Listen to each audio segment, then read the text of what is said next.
சிந்திக்க சில உண்மைகள். சீனி இல்லாத காலத்தில் சர்க்கரை நோய் வரவில்லை. ஷாம்பு இல்லாத காலத்தில் தலைமுடிகள் கொட்டவில்லை. மினரல் வாட்டர் இல்லாத காலத்தில் சிறுநீரில் கல் வரவில்லை. பாலிதீன் பொருட்கள் இல்லாத காலத்தில் புற்றுநோய் வரவில்லை. அயோடின் உப்பு இல்லாத காலத்தில் தைராய்டு வரவில்லை. ரிபைன்ட் பாமாயில் இல்லாத காலத்தில் மாரடைப்பு வரவில்லை. பிராய்லர் கோழி இல்லாத காலத்தில் பெண் குழந்தை சிறுவயதில் பருவமடையவில்லை. மிக்சி, கிரைண்டர், வாஷிங் மெஷின் இல்லாத காலத்தில் சிசேரியன் மூலம் குழந்தை பிறக்கவில்லை. பேஸ்ட் இல்லாத காலத்தில் பல் சம்பந்தமான நோய் வரவில்லை.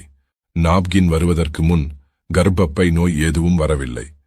சோப்பு இல்லாத காலத்தில் தோல் நோய் எதுவும் வரவில்லை. ஆங்கில வழி மருந்துகள் வருவதற்கு முன் நோய்கள் அதிகம் வரவில்லை.